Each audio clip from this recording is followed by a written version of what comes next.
Part 16 की शुरुआत वहीं से होती है जहां सोफिता अपनी बहन का बदला लेने के लिए मिस्टर कृथा को पीछे से शूट करने वाली थी, बट तभी वहां जेट आकर उसे ऐसा करने से रोक देता है।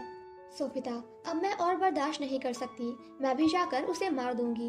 जेट, तो ठीक है, लाओ गन दो, मैं ही जाकर उसे मार देता हूँ। सोफिता, पागल हो गए हो क्या? अगर तुमने उसे मारा तो तुम फिर से जेल चले जाओगे। जेट, चलो तुम्हें कम से कम ये तो पता है कि उसे मारने के बाद तुम जेल चली जाओगी। सोफिता, मेरे डैड ने इसे अपने भाई की तरह प्यार किया, मगर इसने मेरे डैड और मेरी बहन दोनों को धोखा दिया। आज तो मैं इसे मार कर ही रहूंगी। वो फिर से कृथा को मारने की जिद करने लगती है। जेट उसे रोकने की कोशिश करता है तो वो गुस्से में आकर उसे एक चाटा मार देती है। सोफिता, जेट, आई एम रियली सॉरी, मैं ऐसा नहीं करना चाहती थी। क्या तुम्हें दर्द हो रहा है? जेट, तुम्हें ऐसे देखकर मुझे ज्यादा दर्द हो रहा है। मैं ये नहीं कह रहा कि हम कृथा को छोड़ देंगे। उसने रिन के साथ जो कुछ भी किया उसके लिए मैं भी उसे मारना चाहता हूँ, मगर हमें ये सब प्रॉपर प्लानिंग के साथ करना होगा। दूसरी तरफ मिस्टर कृथा सोफिता के डैड की फोटो को फाड़ते हुए कहता है, गुड बाय भाई। थोड़ी देर बाद जेट सोफिता को आकर बताता है कि मिस्टर कृथा ने शेयर होल्डर्स की अर्जेंटली मीटिंग रखी है। सोफिता, तो फिर इस बारे में किसी ने मुझे क्यों नहीं बताया? वो जब मीटिंग में जा रही थी तो जेट उसे खींचकर साइड में लाता है। सोफिता, ओ प्लीज जेट, देखो अब मुझे रोकने की कोशिश मत करना। मुझे पता है मिस्टर कृथा मुझसे कंपनी की पावर छीनना चाहता है, लेकिन जेट उसे एक स्मॉल माइक्रोफोन एंड वॉच पहनाता है जिसे वो अपने फोन से कनेक्ट कर लेता है, ताकि वो दोनों एक दूसरे के कांटेक्ट में रहे, एक दूसरे से बात कर सके, और जब भी सोफिता को कोई प्रॉब्लम हो तो जेट उसकी मदद के लिए आ सके। वहीं दूसरी तरफ हम कुछ लोगों को देखते हैं जो कि सोफिता के डैड को शूट करने के लिए तैयार बैठे थे, और ये सारा प्लान किसी और का नहीं बल्कि मिस्टर कृथा का था। वहीं अचानक से ओरावान की हालत भी काफी खराब हो जाती है एंड उसे ब्लड की वॉमिटिंग होने लगती है। मीटिंग में सभी शेयर होल्डर सोफिता को मैनेजिंग डायरेक्टर की पोस्ट से हटाकर मिस्टर कृथा को मैनेजिंग डायरेक्टर बनाने के लिए बोलते हैं। जट भी उन सभी की बातें सुन रहा था तो वो सोफिता से कहता है, तुम शेयर होल्डर से कहो कि जो भी तुम्हें मैनेजिंग डायरेक्टर की पोस्ट से हटाना चाहते हैं वो लोग अपने हाथ ऊपर करें। ज्यादातर शेयर होल्डर्स मिस्टर कृथा को मैनेजिंग डायरेक्टर बनाने के लिए अपने हाथ उठाते हैं और इस तरह सोफिता जीत जाती है। जेट कहता है, तुम उन सभी से कहो कि अभी भी दो शेयर होल्डर्स मिसिंग हैं। पहले मेरे डैड और दूसरे अंकल सुमित जिनकी तबीयत खराब है। इसलिए आप सभी मुझे मैनेजिंग डायरेक्टर की पोस्ट से नहीं हटा सकते, क्योंकि according to shareholder agreement सभी शेयर होल्डर्स का एक साथ मौजूद होना और उन सभी का साथ में वोट करना इम्पोर्टेंट है। दूसरी तरफ वो लोग सोफिता के डैड की कार में शूट कर देते हैं। तभी वहाँ जेट आकर सोफिता को बताता है कि डैड की कार का एक्सीडेंट हो गया है। नेक्स्ट सीन में हम सभी को एक्सीडेंट सीन पे देखते हैं जहां सोफिता अपने डैड के लिए बहुत परेशान थी। तभी वहां मिस सुपात्रा आकर कहती है, आखिर मिस्टर किन कहाँ है? सोफिता उसे एक जोर का चाटा मारते हुए कहती है, अब तुम यहाँ क्या करने आई हो? क्या तुम ये देखने आई हो कि तुम्हारे लवर ने मेरे डैड का क्या हाल कर दिया है? यहाँ सोफिता सभी रिपोर्टर्स के सामने ये बता देती है कि मिस्टर कृथा एंड मिस सुपात्रा का अफेयर चल रहा है। दूसरी तरफ मिस्टर कृथा का आदमी उन्हें बता रहा था कि मैंने तो कुछ किया ही नहीं। मैंने कार में 2 बार शूट किया, बट कार को कुछ भी नहीं हुआ क्योंकि वो बुलेट प्रूफ थी। लेकिन थोड़ी देर बाद वहाँ खुद ही अचानक से ब्लास्ट हो गया। ये सब कैसे हुआ मुझे खुद भी नहीं पता। जिसे सुनकर मिस्टर कृथा भी सोच में पड़ जाता है कि आखिर मेरे अलावा सोफिता के डैड को और कौन मारना चाहता होगा। तभी उसे उसका दोस्त एक वीडियो सेंड करता है जिसमें उस रात राविन नशे की हालत में मिस सुपात्रा के साथ जबरदस्ती करने की कोशिश कर रहा था। नेक्स्ट सीन में सभी मिस्टर कृथा का इंटरव्यू देख रहे थे। रिपोर्टर्स पूछते हैं, क्या ये बात सच है कि आपका और मिस सुपात्रा का अफेयर चल रहा था? बट कृथा इस बात को मानने से साफ साफ मना कर देता है और कहता है, अफेयर मेरा और सुपात्रा का नहीं बल्कि राविन एंड मिस सुपात्रा का चल रहा था। मैं तो दूर दूर तक इन सब में हूँ ही नहीं। जिसे देखकर मिस सुपात्रा को भी काफी गुस्सा आता है। सोफिता को जब राविन एंड मिस सुपात्रा के अफेयर के बारे में पता चलता है तो वो काफी गुस्से में गन लेकर राविन को मारने जाती है। जेट उसे समझाने की और रोकने की कोशिश करता है, बट वो कहाँ किसी की सुनने वाली थी।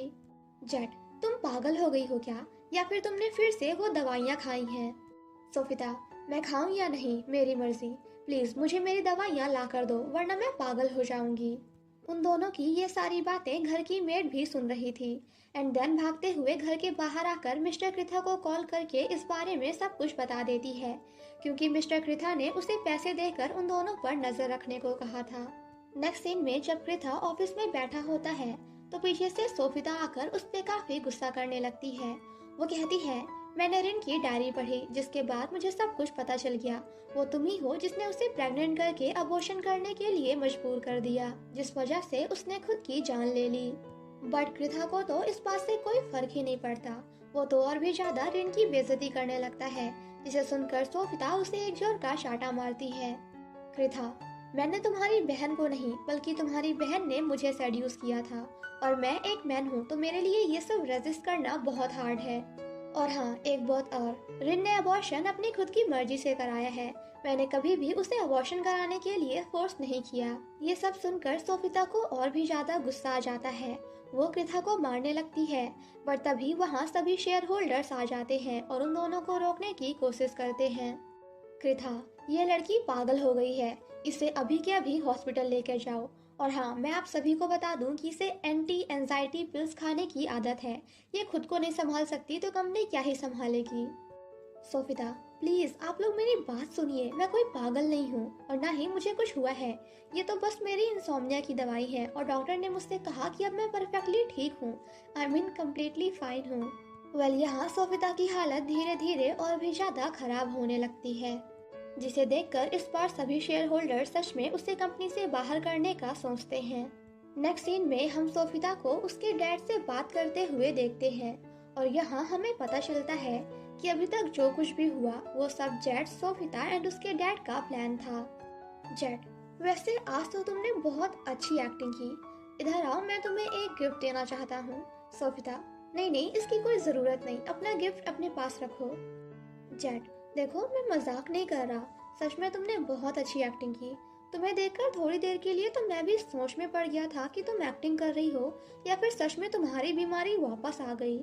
जिसके बाद दोनों अपनी सारी प्लानिंग प्लॉटिंग को याद करते हुए एक दूसरे को देखकर स्माइल करते हैं, क्योंकि मिस्टर कृथा को सभी शेयर होल्डर्स के सामने मारना, सोफिता के डैड की कार में ब्लास्ट होना और मेड के सामने पागलों की तरह हरकतें करना, ये सब तो उन दोनों का प्लान था। वहीं दूसरी तरफ हम राविन को देखते हैं जो कि गैम्बलिंग खेलने में बिजी था और बार बार हार रहा था। सेम नाइट जब जेट का फ्रेंड फोंग घर जा रहा होता है तो रास्ते में कुछ आदमी आकर उसे पकड़ लेते हैं। अगले दिन जेट जब ऑफिस आता है तो उसे फोंग कहीं भी नहीं मिलता। तभी आंट उसे कॉल करके फोंग के बारे में पूछती हैं। जेट, इसका मतलब फोंग घर पे नहीं है, मुझे लगा वो घर पे होगा। तभी वहाँ कृथा का आदमी आकर कहता है, मिस्टर कृथा तुमसे मिलना चाहते हैं। जेट जब उसके पास जाता है तो मिस्टर कृथा उसे फिर से अपने साथ काम करने का ऑफर देता है, बट जेट हमेशा की तरह उसके ऑफर को रिजेक्ट करके वहाँ से जाने लगता है। तो पीछे से मिस्टर कृथा कहता है, अरे अरे जा कहाँ रहे हो, ये तो देख लो। नेक्स्ट सीन में जेट भागते हुए फोंग के पास जाता है जिसे मिस्टर कृथा के आदमियों ने बांध कर रखा हुआ था। जेट, प्लीज तुम मेरे दोस्त को जाने दो, मैं तुम्हारे साथ काम करने के लिए तैयार हूँ। जिस बात के लिए कृथा मान जाता है और अपने आदमियों से कहता है, आज से जेट तुम लोगों का नया बॉस है, तुम्हें उसकी सारी बात माननी होगी। ये सुनकर जेट के आदमी को काफी गुस्सा आता है कि कल का आया हुआ आदमी आज मेरा बॉस बन गया, मुझे इसकी बात माननी होगी। वहीं दूसरी तरफ मेड को देखते ही सोफिता फिर से अपनी एक्टिंग करना स्टार्ट कर देती है। तभी थोड़ी देर बाद वहाँ जेट आकर मेड के सामने उसे संभालने की और समझाने की कोशिश करता है। मेड के जाते ही जेट कहता है, तुम सच में एक्टिंग कर रही हो या बस मुझे हक करने के बहाने ढूंढ रही हो? सोफिता, एक्टिंग कर रही हूँ। और वैसे तुम कहाँ थे अभी तक? जेट, वो मैं अपने बेस्ट फ्रेंड फॉन्ग को देखने गया था, उसे कोल्ड हो गया है ना, तो वही। जेट, अच्छा सोचो कि अगर एक दिन मैं तुम्हें छोड़कर चला जाऊं तो तुम अकेले सब कुछ कर लोगी ना? सोफिता, क्यों, क्या हो गया, तुम ऐसी बातें क्यों कर रहे हो? जेट, नहीं बस ऐसे ही पूछ रहा हूँ, क्योंकि हमारे बीच का रिश्ता बस एक बॉस एंड एम्प्लॉय का है, हमें एक न एक दिन तो अलग होना ही है। सोफिता, हाँ बाबा मैं रह लूंगी तुम्हारे बिन, और वैसे भी जब तुम यहाँ नहीं थे तो मैं रहती थी ना। एंड देन खुद से मन में कहती है, प्लीज सोफिता तू जेट को बता दे कि तू उसके बिना नहीं रह सकती, तू ये कर सकती है। मगर वो ये नहीं बोल पाती एंड वहाँ से जाने लगती है। तो जेट उसे रोक कर हक कर लेता है, जिसके बाद दोनों साथ में थोड़ी बहुत मस्ती करते हैं। वहीं हॉस्पिटल में ओरावान मिस सुपात्रा को किसी से फोन पे राविन के बारे में बात करते हुए सुनती है। अगले दिन सोफिता जब कंपनी जाती है तो कुछ लोग उसके ऑफिस से उसका सारा सामान हटा रहे थे, क्योंकि अब कंपनी का नया मैनेजिंग डायरेक्टर कोई और नहीं बल्कि मिस्टर कृथा बन चुका है। वो सोफिता के सामने उसके डैड की काफी ज्यादा बेइज्जती करता है और उनके फोटो फ्रेम को भी गिराकर तोड़ देता है। ऑफिस से बाहर आने के बाद सोफिता हर जगह जेट को ढूंढने की कोशिश करती है, मगर वो उसे कहीं नहीं मिलता। तो वो फोंग के होटल जाकर वहाँ उनके बारे में पता लगाने की कोशिश करती है, बट आन कहती है फोंग तो यहाँ कई दिनों से आया ही नहीं। जेट ने कहा था कि वो ढूंढकर उसके बारे में बताएगा। तभी थोड़ी देर बाद जेट आन को कॉल करता है। सोफिता उसे बात करने की कोशिश करती है, बट उसकी आवाज सुनते ही जेट फोन काट देता है, जिसे देखकर सोफिता थोड़ी उदास हो जाती है। अगले दिन सोफिता जेट को याद करते हुए उसके रूम जाती है, जहाँ पिलो के नीचे उसे रिन की डायरी मिलती है। तो वो उसे पढ़ने लगती है, जिसे पढ़ने के बाद उससे मिस्टर कृथा एंड रिन के बारे में बहुत कुछ पता चलता है। जहाँ मिस्टर कृथा हमेशा रिन को उसकी बड़ी बहन सोफिता के खिलाफ भिड़काया करता था, और वो उसके साथ डेट करने का नाटक सिर्फ और सिर्फ इसीलिए कर रहा था ताकि वो रिन की मदद से कंपनी को हथिया सके। डायरी पढ़ते हुए सोफिता अपनी बहन को याद करके रोने लगती है और रोते रोते वहीं सो जाती है। रात में जेट चुपके से वहां आता है एंड सोफिता को वहां सोते हुए देखकर थोड़ा शॉक्ड हो जाता है, जिसके बाद वो सोफिता के हाथ से डायरी हटाकर उसे अच्छे से सुलाता है एंड देन क्या करता है वो तो आप खुद ही देख लो।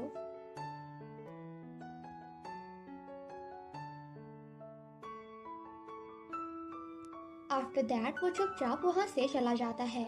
वहीं दूसरी तरफ मिस्टर कृथा जब वॉशरूम में होता है, तभी वहां पीछे से वितून आ जाता है एंड मिस्टर कृथा से कहता है, मैं तुम्हें उस हिटमैन का नाम बताने के लिए रेडी हूँ जिसे मैंने सोफिता को मारने का काम दिया था, बट बदले में तुम्हें मुझे बहुत सारे पैसे देने होंगे।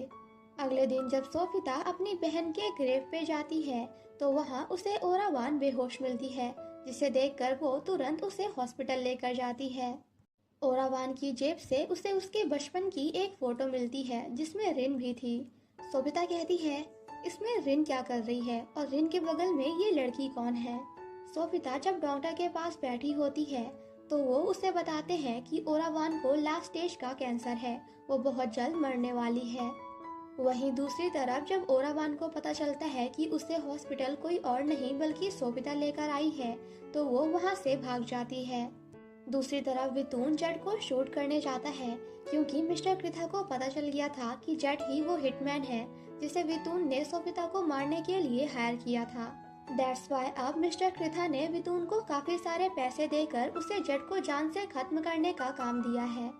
नेक्स्ट सीन में जेट काफी गुस्से में मिस्टर कृथा के पास जाता है और कहता है, मैंने वितून को मार दिया, आखिर आप मेरे साथ ऐसा कैसे कर सकते हैं। उसे आपने मुझे मारने के लिए भेजा था, अगर आप ऐसा करेंगे तो मैं आपके लिए काम कैसे करूंगा और मुझे तो कभी आप पे भरोसा ही नहीं होगा। कृथा, क्योंकि अभी तक तुम मुझे धोखा दे रहे थे, तुमने मुझे नहीं बताया कि वो हिटमैन तुम ही थे जिसे मैंने सोफिता को मारने के लिए हायर किया था। यहाँ जेट चिकनी चुपड़ी बातें सुनाकर मिस्टर कृथा को अपने जाल में फंसाने लगता है ताकि वो उस पे अंधा विश्वास करने लगे। जेट कहता है, मेरे पास सबूत है जिसे अगर मैं पुलिस को दे दूं तो वो आपको सोफिता के डैड, सोफिता की बहन एंड उसे मरवाने के इल्जाम में अरेस्ट कर सकती है और आप हमेशा के लिए जेल के अंदर बंद हो जाएंगे। लेकिन मैंने ऐसा नहीं किया। कोई पागल ही होगा जो उस आदमी के पास वापस आएगा जो उसे मारना चाहता है। ये सुनने के बाद तो मिस्टर कृथा सच में जेट पे बहुत ही ज्यादा भरोसा करने लगता है। दूसरी तरफ ओरावान सोफिता से मिलने जाती है एंड उसे राविन एंड अपने बारे में सब कुछ बता देती है कि वो दोनों एक दूसरे को डेट किया करते थे जब राविन एंड सोफिता की एंगेजमेंट होने वाली थी। और यहाँ हमें पता चलता है कि ओरावान सोफिता एंड रिन के बचपन की बेस्ट फ्रेंड थी। वो तीनों एक ही प्लेस पर रहा करते थे, इसीलिए ओरावान के बचपन वाली फोटो में रिन भी थी। यहाँ सोफिता को ये भी पता चल जाता है कि ओरावान ही वो पर्सन है जो मिस्टर कृथा एंड उसके ड्रग्स के बारे में लेटर लिखकर उन्हें बताया करती थी। सोफिता जब जेट की बात करती है तो ओरावान कहती है, आज मैंने उसे कृथा के आदमियों के साथ देखा, जिसे सुनकर सोफिता शॉक्ड हो जाती है। वहीं हम जेड को देखते हैं जो कि फॉर्म को ढूंढने की कोशिश कर रहा था। तभी सोफिता उसे मैसेज करके कहती है, क्या तुम जानना नहीं चाहते कि वो आदमी कौन है जो लेटर्स लिखकर हमें हमेशा कृथा के बारे में बताया करता था। इतना देखते ही जेड भागते हुए सोफिता से मिलने जाता है। अंदर जाते ही वो सोफिता पे गुस्सा करने लगता है, बट सोफिता उसे देखकर बहुत खुश होती है। सोफिता, आखिर तुम हो कौन, मुझे समझ नहीं आ रहा। कभी तुम अच्छे बन जाते हो तो कभी गंदे। कुछ लोगों ने तुम्हें मिस्टर कृथा के साथ देखा, तुम ऐसा क्यों कर रहे हो? जेट, सिंपल सी बात है, क्योंकि अब मैं तुम्हारा नौकर बन के और नहीं रहना चाहता। सोफिता, ये क्या बकवास कर रहे हो तुम? जेट, तुम्हें क्या लगता है कि मैं सच में तुम्हारे प्यार में पागल हूँ? बिल्कुल नहीं, मुझे तो बस पैसों से मतलब है। तुम मुझे सिर्फ यूज कर रही हो ताकि तुम कृथा को अपने रास्ते से हटा सको, लेकिन अब मैं उसके लिए काम कर रहा हूँ। और अगर उसने मुझे ऑर्डर दिया कि मैं तुम्हें जान से मार डालूं, तो मैं तुम्हें अभी और इसी वक्त मार डालूंगा, क्योंकि वो मुझे तुमसे भी बहुत ज्यादा पैसे देता है। सोफिता उसका हाथ पकड़ते हुए कहती है, मुझे पता है तुम ये सब नाटक कर रहे हो। चलो यहाँ से हम कहीं और चलकर बात करते हैं। जेट, ये क्या कर रही हो तुम? अच्छा, तो तुम मुझे अपने बेड पे ले जाना चाहती हो। देखो, मैं बहुत एक्सपेंसिव हूँ, मेरी फीस बहुत ज़्यादा है। 10,000 20,000 से मेरा कुछ नहीं होने वाला। लेकिन हाँ, अगर तुम मुझे 1 लाख देने का प्रॉमिस करोगी, तो मैं आधा काम तो यही करने के लिए तैयार हूँ ताकि तुम सेटिस्फाइड हो सको। आफ्टर दैट वो सोफिता के साथ जबरदस्ती करने लगता है, तो वो उसे एक चाटा मार देती है, जिसे देखकर जेड को गुस्सा आ जाता है और वो सोफिता का गला दबाने लगता है। तभी पीछे से जेड का एक पुराना दोस्त आकर उसे ऐसा करने से रोकता है। वेल गाइस, मैं आप सभी को बता दूं कि ये सब जेड जानबूझकर कर रहा था, और वो ऐसा इसलिए कर रहा था क्योंकि मिस्टर कृथा के आदमी ने उस पर नजर रखी हुई थी।